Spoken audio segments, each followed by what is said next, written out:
Hello, everyone. It is so fun to see everyone, and I'm hoping that everything is going to work fine. Someday I'll have to tell you guys the saga of Mrs. Van's struggle to get everything working. The struggle is real. So, but I am super happy to be here tonight with you guys and talk about the story. So let's jump in. Let me choose this. Okay, so chapter 6 through 10, and I think this is kind of interesting because these are not the most exciting chapters. So, Michael, I'm not sure this is the best night for your sister to join in. These aren't the most exciting chapters, but she needs to come because last week you threw some shade. I mean, you took it back kind of, but I'm glad she's here to defend herself. So Michael's sister, if you're here, it's nice to meet you. So I know, I'm glad it's working too. Okay, so let's jump in here. Why do you think this is such a common thing? Authors will often have a story lag in the middle. I don't know if you guys noticed that, but like a story will start out really intense, and then it's almost like electric wires, like power lines that sag, and then it will come back up. Do you think that's on purpose, or do you think that that's just the nature of a story arc, or what do you think it is? And I am very glad to hear that the audio is good. I told my husband before we started that that we're gonna hear like, oh, the audio is all messed up, but it sounds like I should say that every time, so it sounds good.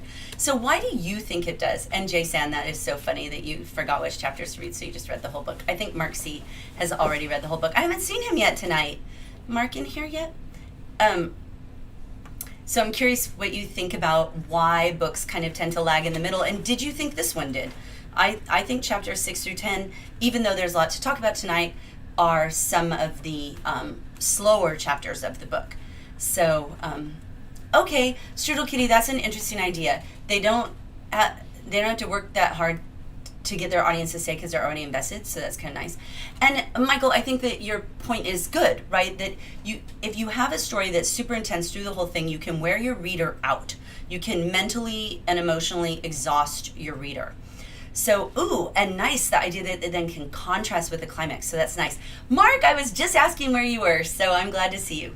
So let's look. I'm glad you're here because here I am about to give you a shout out. So Mark wrote not one, but 2 haiku last week, and I saw one of them, but I hadn't seen the others. So I'm super excited about this. This class is a break from the struggle that is known as everyday life. Thank you so much, Mark. And then this one, and leading it all is an amazing teacher clad in sunglasses. I should have worn my sunglasses again tonight. I didn't. I should have, just to see that. Oh, Elizabeth is saying that one of the reasons it might lag in the middle a little bit is to like get to know the characters more. So that's kind of cool. Nice. Okay. And then Michael Archer, I did restrain myself and only go to chapter 5. And it looks like, Michael, you were the only one with any restraint. And then, sorry, Natasha, last week I gave credit on this to Eliza Black Jaguar, but it was actually Natasha, so sorry about that. I want to credit the right person for the meme. And then you guys complained so much about the dialogue that I wrote this sentence. Y'all, without even an A, y'all need to be fixin' to like that dialogue a bit more if you're going to read with the big boys. So a lot of really great literature is written in dialect, and it does take some getting used to. I can't remember who it was last week who said that they had listened to the audiobook, and that can be helpful. If you see something that you don't recognize, sometimes it helps just to write it down once, and that can be helpful too. But it's really common, especially in writers like Mark Twain, Zora Neale Hurston.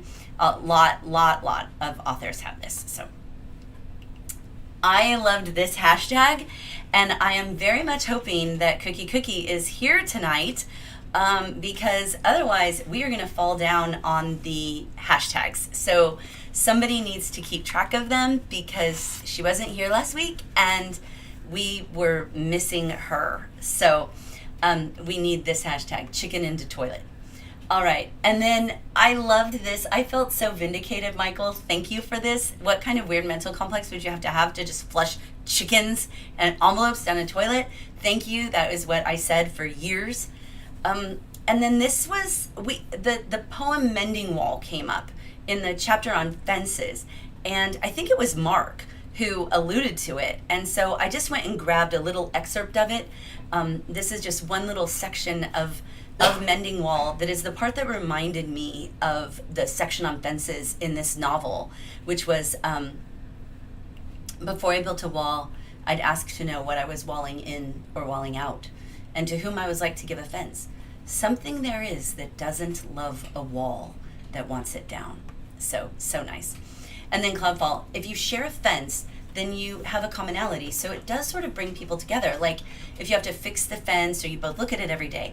And Cloudfall, when I read this comment that you wrote, it made me think about an old TV show that I can't even remember the name of it. But there was a guy, the actor was named Tim something, and it was about a family, and he had a neighbor who lived on the other side of the fence, and you only ever saw like from this part up. And the fence was this huge part of the TV show, and it just made me think of it. And then, of course, the Faker Shaker hashtag. So somebody please help me out with these hashtags, because that was from the week before, but I want to make sure I remember it. Okay, and then Cloudfall's comment here. You know, I think everyone has a part. This was the part where the dad was saying, like, everybody has a part to play. And she said, I think everyone does have a part to play. And depending on how you look at it, not playing your role might be your role. And so, of course, the role will go on without that person. I mean, think about that. Not playing your role might be your role. Like, it might be your role to always abdicate your responsibility. And I just was like, whoa, you know, I thought that was pretty meta. Whoa, just another fangirl on the interwebs. Welcome. So exciting. So exciting to see you tonight. Thank you. And then, you guys, guess what happened? Last Friday, so a week ago, Eliza Black Jaguar came to my house. She was visiting some family who live very near me and emailed and said, can I stop by? And she came over, and that's she and I in my swing named Lothlorien. So if any of you are in the area, please feel free to stop by. So I think that to revisit that first question I asked, this section of the book is a slow burn.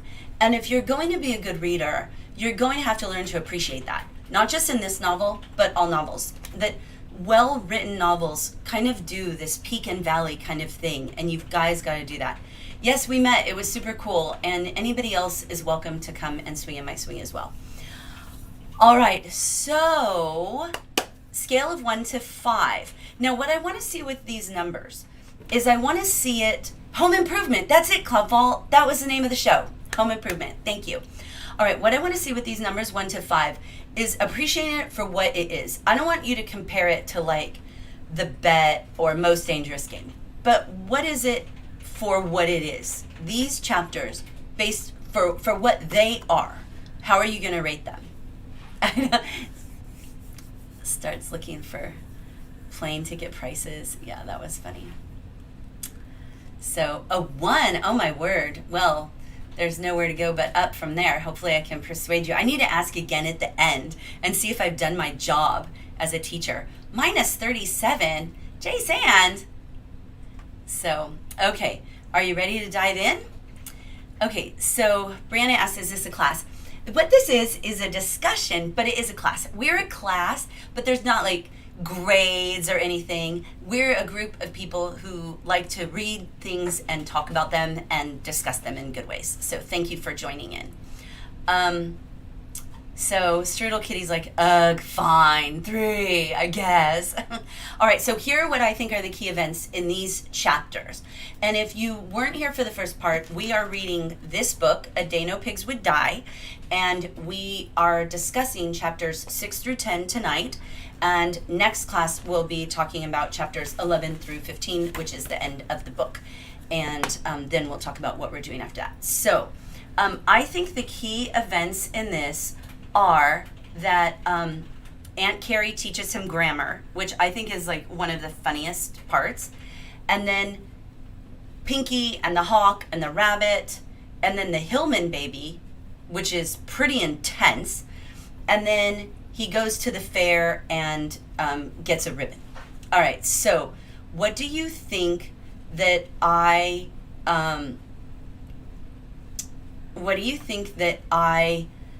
should have added?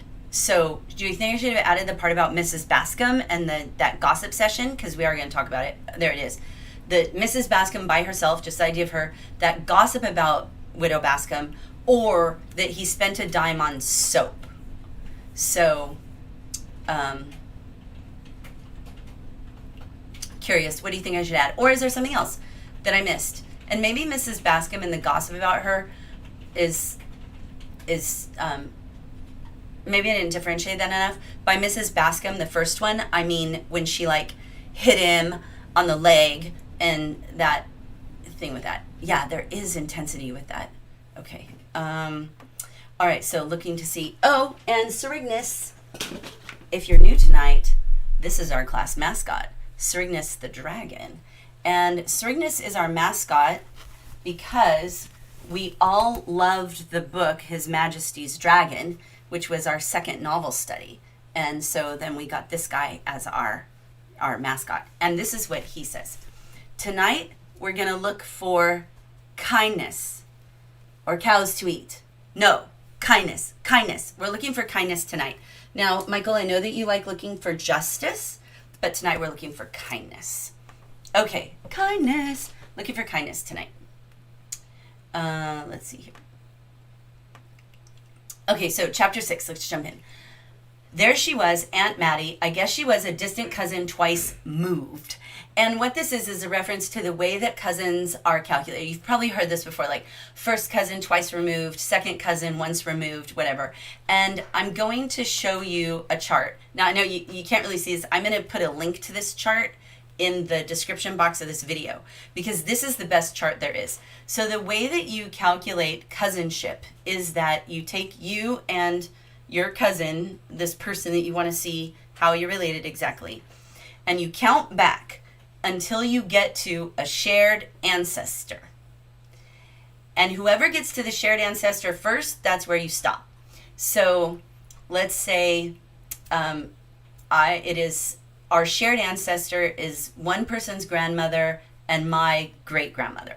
But we stop with her because it's the grandmother, her grandmother. And then that is what cousin you are. And you count from grandparents. So first cousins share grandparents. Second cousins share great-grandparents. Third cousins share great-great-grandparents. Fourth cousins share great-great-great-grandparents. So the number of the cousin, you subtract one to get the number of the grandparent. So first cousins, it's just grandparent. Second cousin, subtract one, great-grandparent. Third cousins, subtract one, great-great-grandparent. Okay? And then the generations that you're off is how many removed you are. So let's say our shared ancestor is that person's grandmother and my great-grandmother. Well, grandparent means first cousin.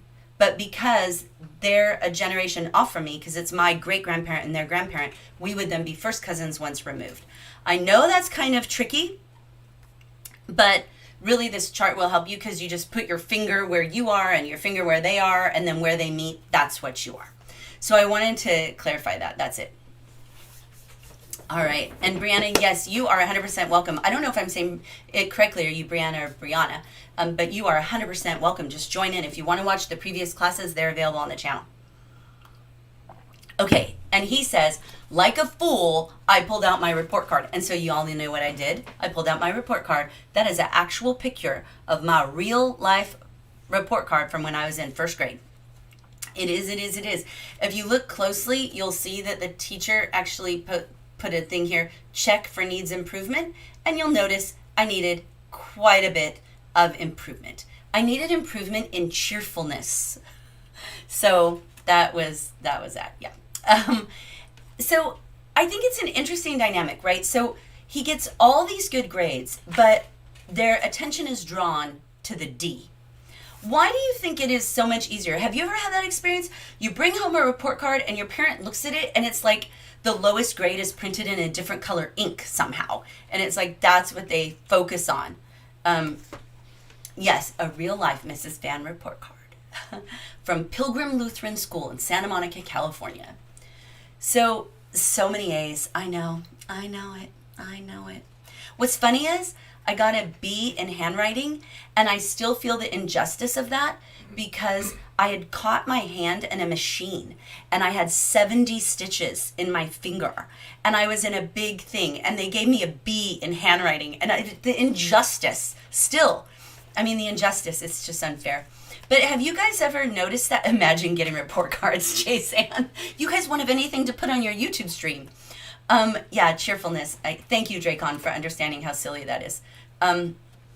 So why do you think that is? I'm not seeing this. Why do we have why is it so much easier to notice the negative than the positive? Have you guys ever noticed that? It's like even when you're looking at yourself in the mirror, it's like you don't notice like, oh, having a good hair day today. All you notice is, oh, and I've got this thing, I don't know what that is. Why is that? Our reticular activating systems. So, all right, let's look at this. I got an A in geography, spelling, reading, arithmetic, and history. The only other mark I got was a D in English. All right, what subjects are missing? And then what strikes you as odd about this list? Now, one thing struck me as odd about the list, and I'm not sure it's the same as what will strike you as odd about the list, but I am curious if it's the same. So while you guys are thinking about that, let me check the chat here. Thank you, Jason, for recognizing the injustice. It's almost as unjust as my getting in trouble for flushing the chicken and the box of envelopes down the toilet. All right, but Cloudfall says it's easier to notice the negative because it's easier to end up with a negative. It requires less work to get a D than an A, and so that lack of effort attracts attention when next to so many A's. That's interesting. That kind of goes along with something that we talked about last week when we did like juxtaposition and foil. So that's kind of interesting. Cloudfall, that's what I noticed too. And Mark noticed it too. And Dracon and Simon. Yeah, there's no science. It's so interesting. And then what struck me, so I'll tell you what struck me as odd about the list, in addition to the fact that there was no science, is that there was spelling and reading and then a separate grade in English. And I thought to myself, what's English then? Like, is it writing and grammar alone? It's just kind of weird. Anyway, I don't know. Okay, and then there's this homophone humor. So homophones are words that sound the same, but they can be spelled different and they mean different. They can be spelled differently and they mean different things. And so here we have that she's saying tutor, as in I tutor you, I help you learn something. And he's saying tutor, meaning a cornet.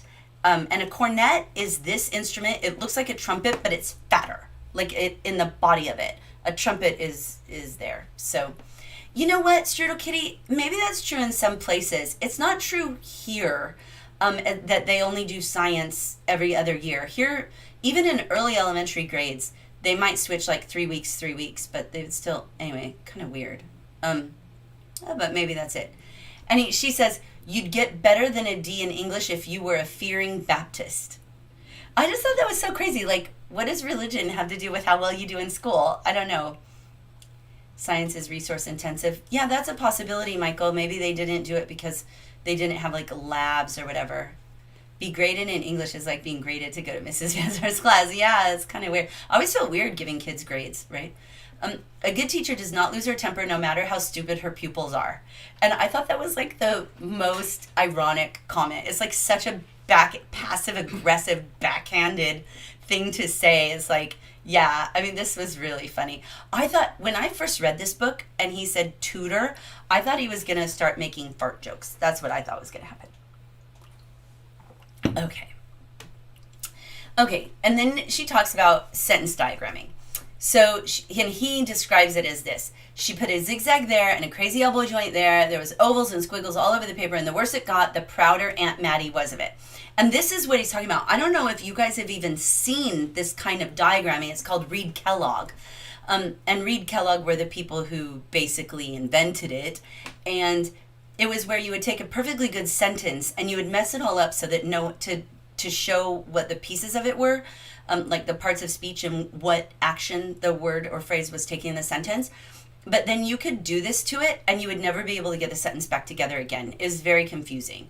So that's Reed Kellogg diagramming. Oh, that's so funny, Cloudfall, that you're learning about social reforms inspired by religion like baptism and shaker. That's so funny. This was so funny, this part. First off, what's the subject? English. What? English is the subject I got a D in. She means what was the subject of the sentence, right? And he's like, totally misunderstanding. And it reminded me of something. Have you guys ever seen this comedy routine? Have you ever seen this Who's on First? This is Abbott and Costello. It's probably the most famous comedy skit in history. And they're discussing people playing on a baseball team. Who's on first? And the name of the player is who? Who's on first? Yes. I mean the fellow's name. Who? The guy in first. Who? The first baseman. Who? The guy playing. Who is on first? I'm asking you who's on first. I mean, it is so funny. If you guys haven't seen it, you totally need to go, Google it on YouTube and watch it when class is over. So fun. But so I don't know. I'm seeing some of you guys say maybe just didn't do science then. They did though. I mean, they wouldn't have done it the same way we did. They didn't have the same knowledge, but they would have studied plants, and they would have studied geology, and there would have been biology, plant cells and animals and stuff like that. It's kind of interesting. I actually I'm seeing some comment and diagram. There is a different form of diagramming that I prefer called constituency and dependency. And I've actually thought about showing you guys some of it later. This made me think it was true. Okay. The next time Aunt Maddie, I'll teach the pig. And I love that. I thought that was so funny. And it ended the chapter. Next time I'll teach the pig. And I just thought that was funny. I thought that this was probably the most consistently funny chapter. The whole chapter was funny. It was like this comedy skit in the middle of it. All right, so did we see any evidence of kindness in this chapter? I mean, she's helping him, but was it kind? And what is a way that maybe we could have seen an increase in kindness? All right, chapter 7. They're out for this walk. Just overhead, I could see a hawk drawing a circle in the sky. As he passed over us, I could see the red of his tail like a torch against the softer colors of his underbody. So this is a red-tailed hawk. Oh, Drew, like Odysseus calling himself nobody. Yeah, that's nice. And you're right, Elizabeth. Pigs are pretty smart. Mark, see, it was a burn. Michael A. Yes, I will do that, Michael A. If I say just plain Michael, I mean Deb Coatney Michael. And if I mean Michael Archer, I'll say either Michael Archer or Michael A. Sorry. Or just take credit for all of Michael's cool comments. Other Michael. All right, so the thing that struck me about this, though, and I had to go look it up, because when I read it, I thought, wait a minute, that's not what red-tailed hawks look like. The red-tailed hawk, the red is much more visible from the top than the bottom. And so he took a little artistic license here to make his point, I guess. But I thought I would show you guys, we had a hawk in our yard. My husband took these pictures. He came home from work one day, and there was this hawk next to our bird bath, and it had killed a bird, and the bird was stuck in its talons. That's what's in its talons. And it was using our bird bath to try to get the bird off of its foot, which is kind of crazy. Oh, this is interesting. You guys are really I'm loving your comments about the kindness thing. Strudel Kitty saying, I didn't find that chapter funny at all. It was painful. Yeah, I think you're right. She was a terrible teacher. Okay, so here's my hawk. What? There it is, cleaning itself in our bird bath. A big hawk in our bird bath. Where's Sam when you need him? And then that was what was left. Yeah, there's no kindness. No kindness there. And then I heard the cry. So the hawk is circling overhead. He notices the hawk. And then here's the cry of the rabbit, which is really sad. So I want you to I'm asking this question, and then I'm going to show you how he describes it, and I want you to be watching for what senses does Rob leave out when describing this scene, and can we add one? So this is how he describes it. Look at this list.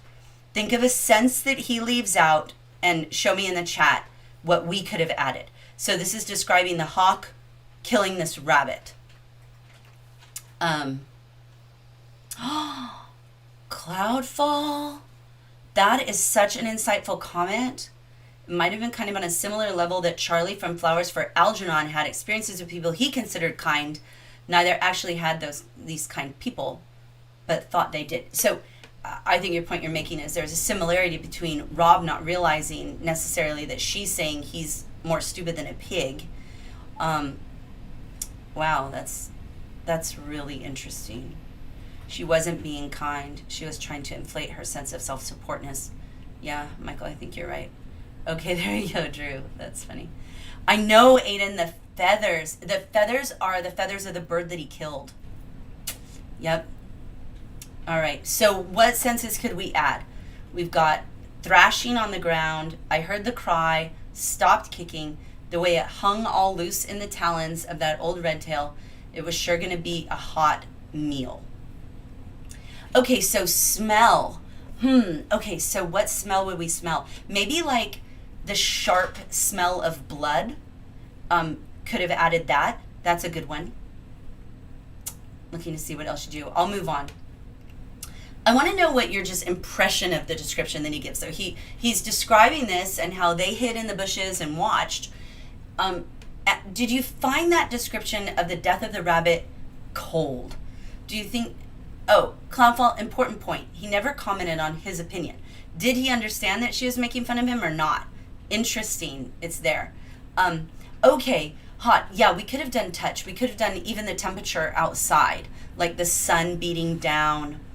Okay, so did you find it cold? Like he didn't really describe his feelings at watching it. It's very objective. But can you be objective and not cold? Like, what is it completely without sympathy for this rabbit? Just curious what you thought. And did you see any kindness here? Was there any kindness, even on the part, perhaps, of the hawk? Sorry, I have to keep drinking water. I live in Texas, as you know, and all of Texas pollen is falling right now. My allergies are making my throat really dry. She's certainly egotistical. Yeah. Robert is more used to death than many modern children. That's a good insight, Michael. He's a little bit dispassionate about the deaths of small animals like the squirrel he kills later. Spoiler. And the bunny. He's probably just used to it. Yeah. Not particularly, I think, when a predator kills its prey, it's a little less about murder, more about cycle of nature. Yeah, used to being objective. You guys both picked up on that, right? So, like, I think that's a really valid thing.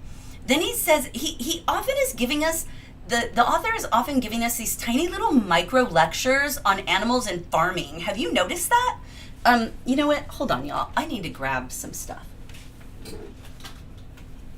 I need my props. All right, so he talks about how pigs have 44 teeth and humans had, and he didn't say how many humans had, he just said that humans had fewer. So I went and looked it up. And what I found was that humans have 32 teeth and pigs have 44. But look at their teeth. They're so small. I don't even think they should count. You can't even see them. So there you go. The rabbit was innocent and the hawk was a murderer. Well, that's intense, Mark. I hope you're a vegan. All right, and then he's talking to Pinky, and he says, "No, Missy." He's talking about like all the possible fates of pigs, and he says, "No, Missy, you're gonna be a brood sow," meaning that she's just gonna have more pig babies. And I'm like, not so fast. That's what you think. And this leads us into dun dun dun dun foreshadowing. So let's bring in Calliope, the muse of epic poetry, to help us understand foreshadowing. Foreshadowing can happen in either prose or poetry or nonfiction. one of the few techniques that we mostly associate with fiction that also are very effective in nonfiction. So, foreshadowing. We've talked about it before. We've actually talked about it in 2 stories. So I decided to take a little bit different take on it this time. So what does foreshadowing do? Well, one of the things authors will use it for is to build suspense. Another thing they'll use it for is to create a feeling of unease. And we haven't discussed this before, but what can happen is that you'll hear something, you'll read something, the author or narrator will tell you something, and you're like, wait a minute. Like, I can't really describe what's going on, but something's not quite right? You have this feeling of something wicked this way comes.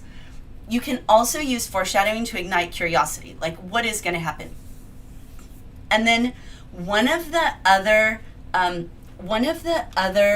things that it does, and this is an underrated strategy. So if any of you are writers or aspiring writers, remember this use of foreshadowing. Foreshadowing can also be used to prep the reader for the big reveal, meaning that you can have something that's going to be so surprising, so odd, that it would be unbelievable to the reader, except for the fact that you had dropped a couple of hints that maybe they didn't even notice, but now that you've made this big reveal. Yeah. And Simon's right. When authors make a character directly say something is definitely going to happen, it doesn't always end the expected way. In fact, if you ever hear a character make like a tautologic statement, right? Like it's definitely going to end up this way, or I'm for sure going to do this, then you can almost always bet that it's not going to happen. So you can have 2 different kinds of foreshadowing. You can have overt or open, which also, overt literally means turned outward. Verto, the root word verto, means to turn. So like you get inverted, converted, all those words, they mean turned.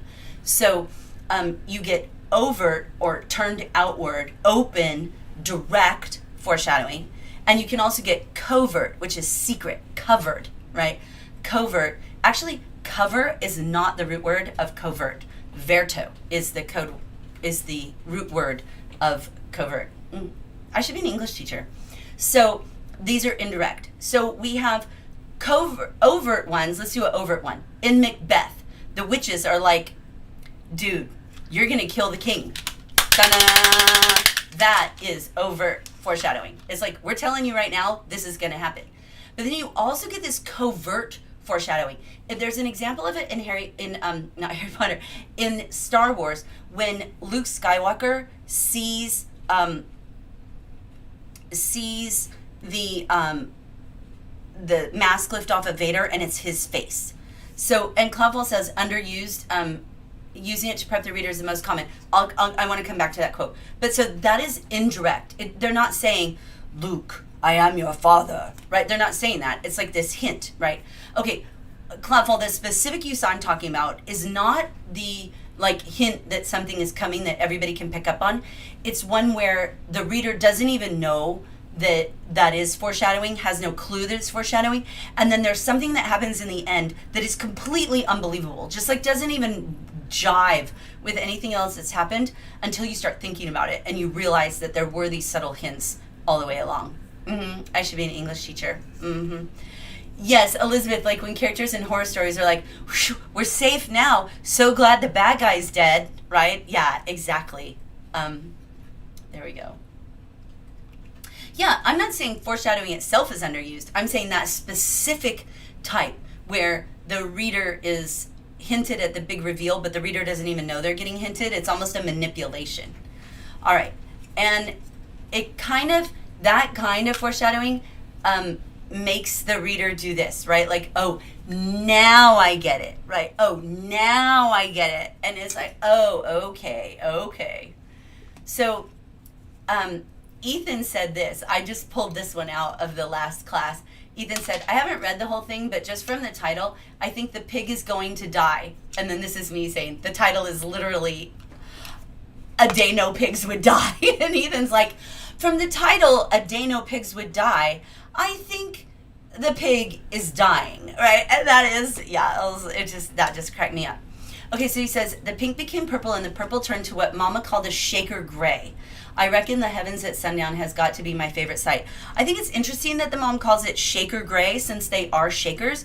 And I'm curious about what would shaker gray mean? And now shaker gray is associated with the color of cabinets because shaker style cabinets are really popular.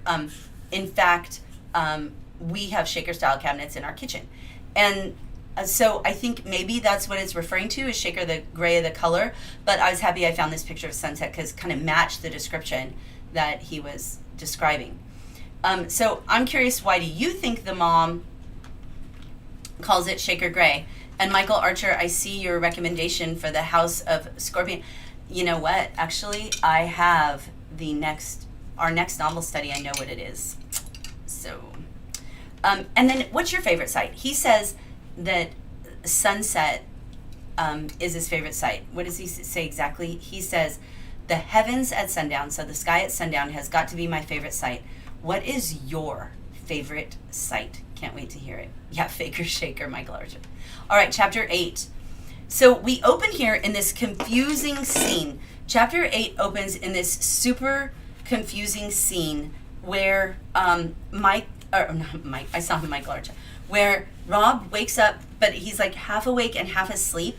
And I was wondering if any of you can relate to that. Like, do you have any memory of any similar experiences where you like kind of are awake and you're semi-processing stuff, but you're not really 100% sure what's going on? Has that ever happened to you? It's an interesting way to start, because when the narrator's confused, the reader has to be confused too. There's actually a scene like this in Great Gatsby that's one of the most difficult scenes to teach because the narrator is unreliable. And in here, Rob is an unreliable narrator briefly. Typically, he's not. So, okay, Michael, Deb Coatney, that is interesting. Shakers wear plain clothing, so maybe gray was a plain shaker gray, maybe the color of their clothing. I had not thought of that, but that is really good. Sun over the ocean is a pretty one. Favorite site, a library that you can't see the walls because it's that huge. Yes, there we go. Snow on the ground, nice. The ocean at twilight. Ooh, yes, Doodle Kitty waking up early to go to the airport. Yeah, yeah. Okay, this is interesting. Michael Archer saying, it's a very interesting writing style for the most part of the book because in most books where all things go right, the book becomes boring, but you get hints of the dark underlay. So that's really interesting. Oh, Elizabeth Woodward, I do that too. People will have full-on conversations with me in the night and I don't remember it all.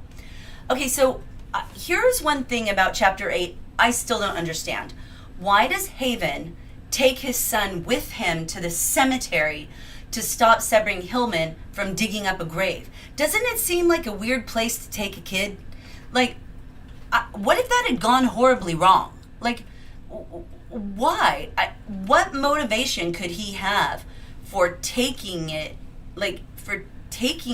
his kid there in the middle of the night to a cemetery where somebody's digging up a grave? And Rob is looking back saying, I kept looking back through the mist toward our house, wanting to be home in bed. And you know, the author throws that in, through the mist, right? To give it even a more, you know, spooky tone, right? Spooky tone.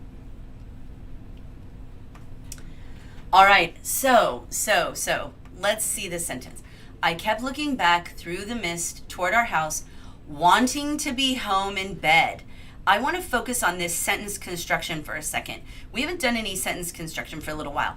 This right here, this wanting to be home in bed, that's a present participial phrase. This is a lovely sentence structure.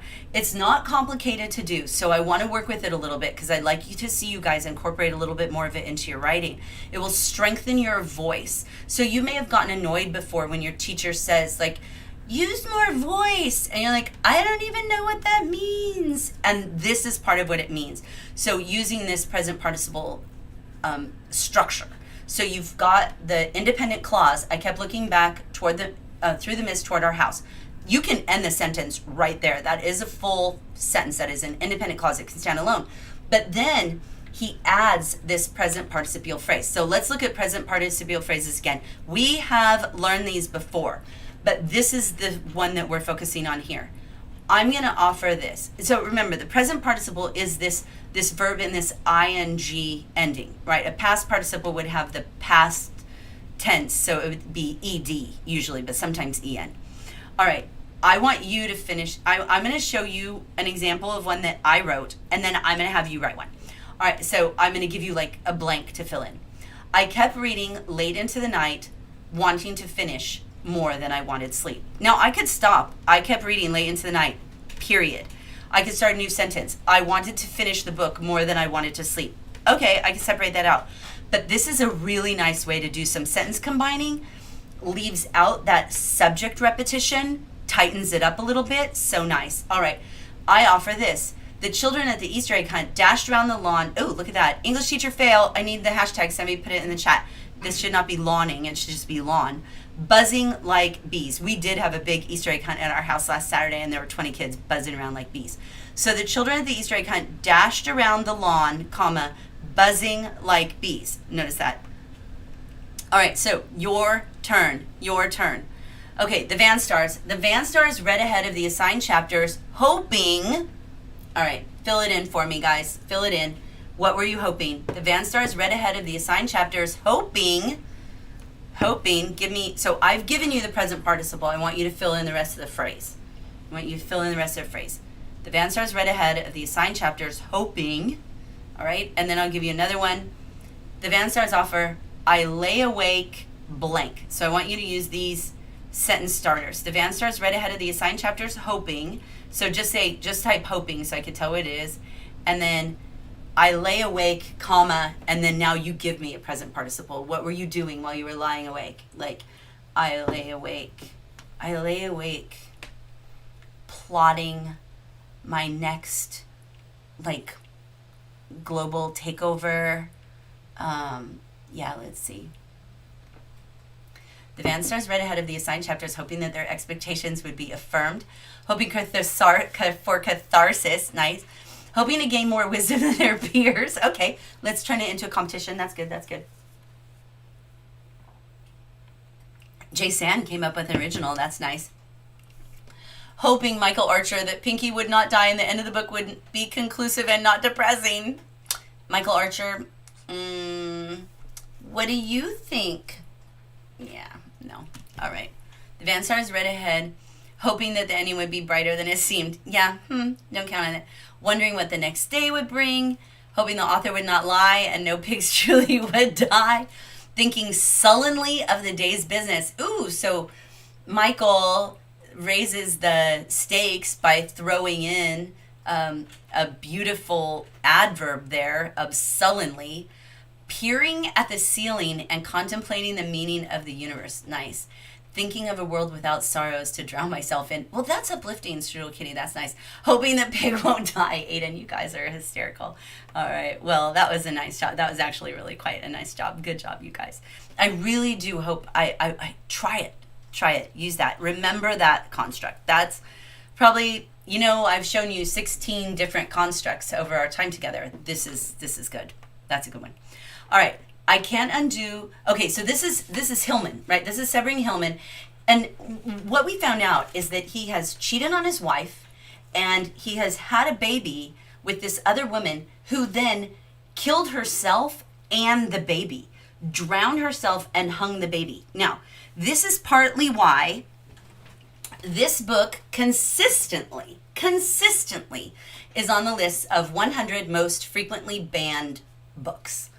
I don't like starting to talk about it like that because I think there's something kind of, a little bit sleazy, a little bit ambulance chasery about saying, this book got banned, so let's read it. But I will tell you now that this is part of what makes this book banned, is that it's written for young readers, but there's adultery, there's suicide, there's infanticide, there's animals dying right and left. Like, it's pretty brutal, right? Imagining finding fossils. That's nice. Hoping Pinky would become bacon because he deserves it for making us love her and then dying on us. Wow, Dracon, that is pretty dark. Let's read it. So he says now, I can't undo what's already been did, but the little girl is mine. You hear me, Haven? This child is mine, and I claim it soul and dust. I never did step forward back then. I claim it now. I own up. This little girl is mine. So here's my question. Does this have any meaning at all? Does his saying this mean anything? Does it help the child? Like, is it too little too late? Or is it important in its own way that he takes responsibility now? Even though they're both dead, is there still some good to be gained from the fact that he claims responsibility now? So curious about that. What do you guys think? So this is what he says, like, I claim responsibility now. Too little too late? Or an important thing in the character arc to show that the character was dynamic and changed. This book is dark. You're right, Dracon. All right. And then this is how I felt when I read this. So when they tell him that his wife is waiting at their house on the way back home, he's like, oh, my wife's there? May? Yeah, she's a good woman, May. He cheated on her. Like, and he's just like, oh yeah, she's a good woman. I'm like, what? And this was seriously what I was thinking. Okay, right? Yes, Michael Coatney, I don't even know if that's your last name, but Michael, I think I agree with you. The reason that books are banned is that they upset our beliefs and are super, super important, so I agree with you.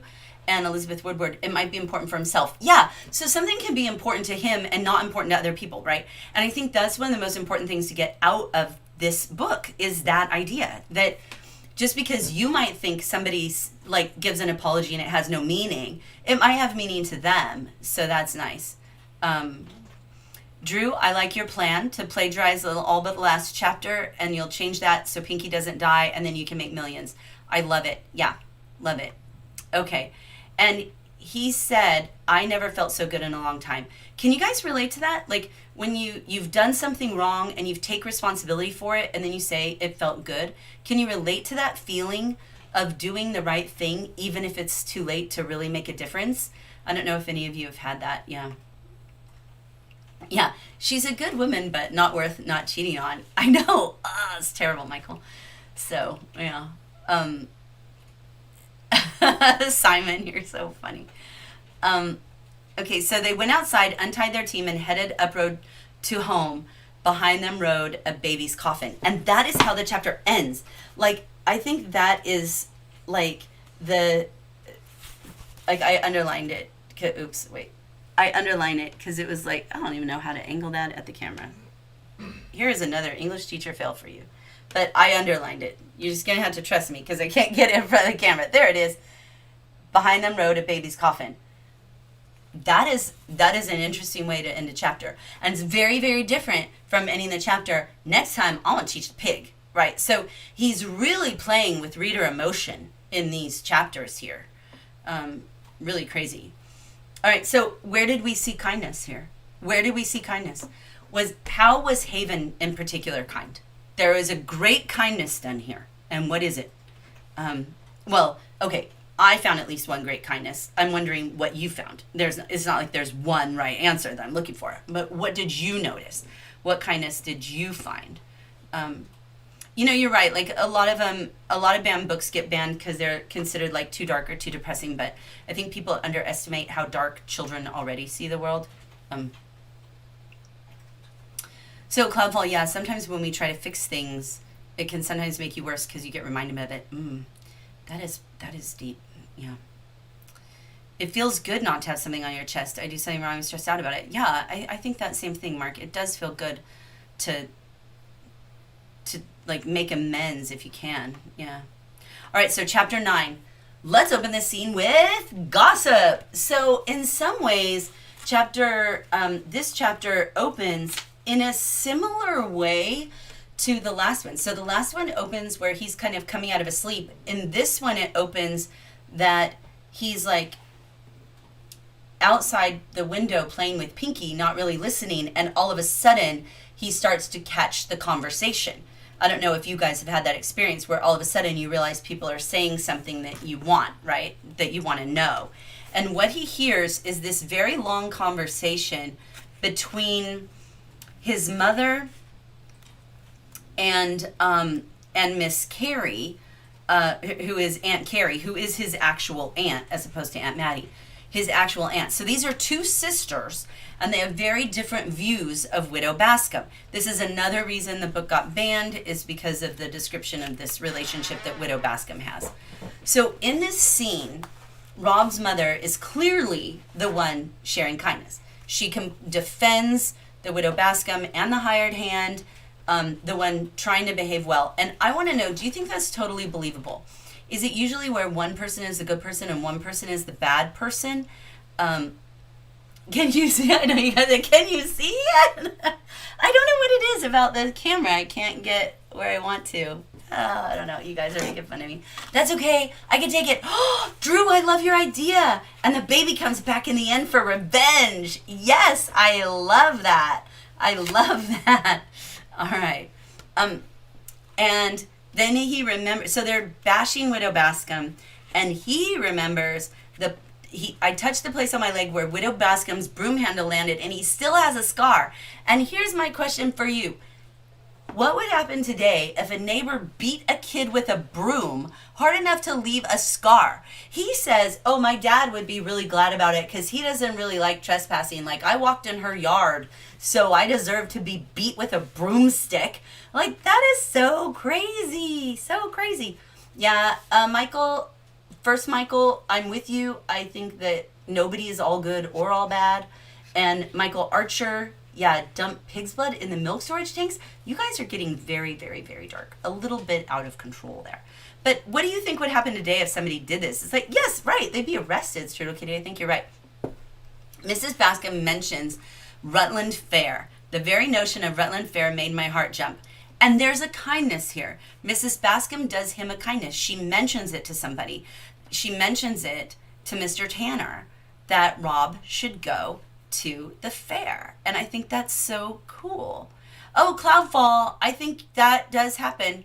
When someone starts to look down on somebody else, someone else will stand up for them just to make sure they're represented. That is true.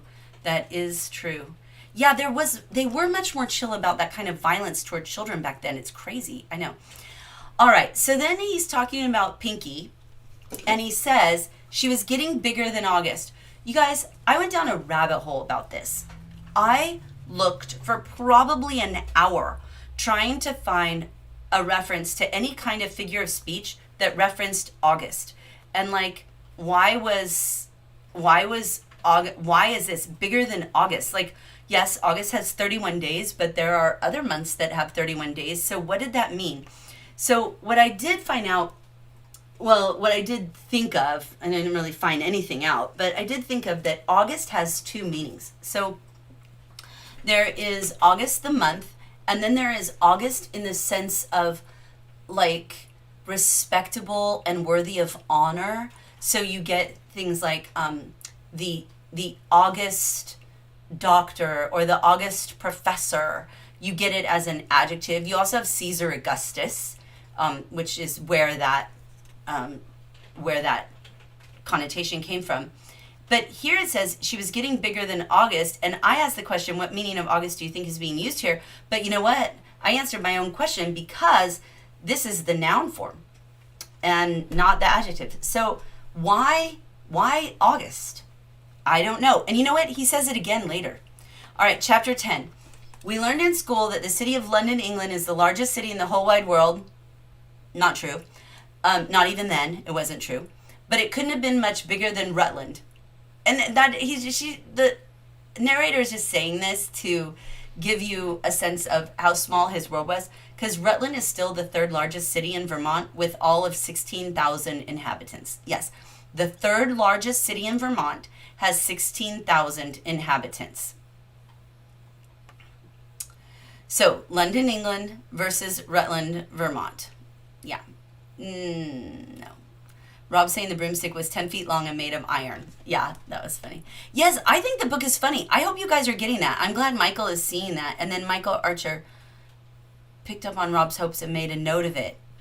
Yes, Shaker teaches don't ask for things unless you need them. So, yeah, love it. Good idea.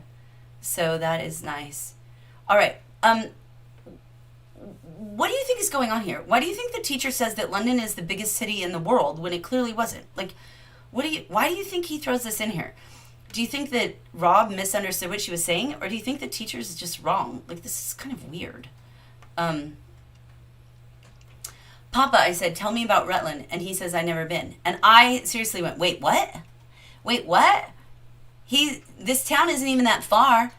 Rob says it's not that far in the wagon, and he's never even been. But this is Rutland. It's downtown, is on the National Register of Historic Places. It's really beautiful. And I love that idea.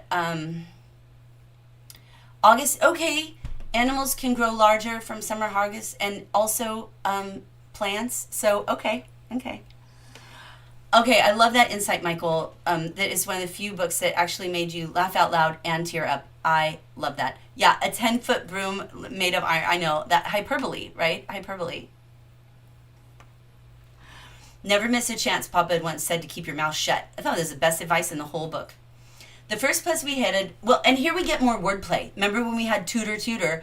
Now we have this. The first place we headed for was where the stock was bedded down. Mrs. Tanner and I looked for what she called the rest room. It seemed like Bess Tanner was still in a big hurry to rest. And it reminded me of the books Amelia Bedelia. Did any of you guys read Amelia Bedelia books where, like, she's supposed to,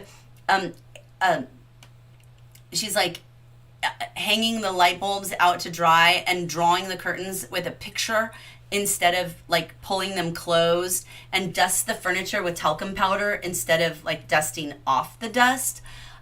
This made me think of it, where he's confusing restroom as like thinking of a place where you would lie down versus a place where you would go to the bathroom. I thought that was so funny. And then she's like, be careful, there's perverts in there. And he's like, what's a pervert? I think I want to find a pervert. It was so funny. Did this remind you of Charlotte's Web? Did this remind you of when they went to the fair in Charlotte's Web? Because it totally did to me. And he says, it come time to show the oxen. You should have seen him. Big as August 1st. Again with that. Dude, what's the thing with August? Also, just English teacher note, it should have been have, not of. You should have seen him. And the reason I'm going to mention that is because people do this, not knowing that's wrong. I see people do this all the time, especially in social media. Don't do that. I know, Deb Coney, I was doing the same thing. I was like, no, don't find a pervert. And Jason, I love Amelia Bedelia too. I know. It was so funny. I know. Oh, and Amelia Bedelia, yay. There I be, me at Rutland Fair, marching around a big sawdust ring with all the people clapping their hands and pointing at Bob and Bib. It made my heart pound so hard I felt it was going to pump out right there in the ring. And this is just tremendous kindness that the Tanners bring him to this fair and give him this experience. And it just goes to show that that one of the greatest kindnesses you can do is to include people. Is just include people and things. And says, it was simple, but I wanted the whole town of learning to see me just this once. If only Edward Thatcher could see, and Jacob Henry and Becky Tate. So let's unpack this a little. Two things. Why do we undervalue people who work hard? Like, he wants them to see him. Becky, he wants to see him for a different reason, but he wants those guys to see him because they look down on him because he works on this farm and that his dad can't read or write and works with his hands. And so do you remember last time when the author talked about why he wrote this book? And I feel like this line is deeply connected to that he's trying to show, like, I can do something. Like, that kid who teased him probably cannot control two big oxen like this. All right, and how is Becky? I answered that question, never mind. I saw a bar of saddle soap in the tack room. I'll buy your soap. There went my ride on the merry-go-round. Y'all, would you make that trade? Would you trade your ride on the merry-go-round that you would never get a chance to do again, maybe ever, for the soap to clean your pig? And what does that say about Rob? So while you guys are thinking about that and telling me what you think about that and if you would almost do it, or if you would do it, I found pictures of all these different kinds of pigs he mentions. Poland China, spotted Poland, and Hampshire. And Poland's get super huge. I saw pictures of them. They were enormous, but that's what they look like. My face was wet with the sweat of hurry. It feels worse, Papa always said, than the sweat of work. You know that feeling? Like sweat. Sometimes when we were first doing the live stream, back when COVID first started, which, by the way, my husband and I got our vaccines today. But back when we first started and the tech wasn't going to work and it was time to start, I would be pouring sweat just from the nervousness of it. And I think that's kind of the same thing. Yeah. And he gets first prize for best behaved pig. Here's my question for you. Is that the prize you'd want to win? Best behaved pig? I mean, what about like prettiest pig, or gonna be the best bacon pig, or anything? Like, yeah. Yeah, Cloudfall, I think there's a difference between pride in the sense of arrogance and feeling like you're better than other people, and pride in the sense of taking a sense of satisfaction in a job well done, right? Yeah. And I would like to know, what are 3 adjectives you could use to describe this section of the book? If you had to describe this section from chapter 6 through 10 in 3 words, they don't have to be in order, but 3 separate adjectives, what would it be?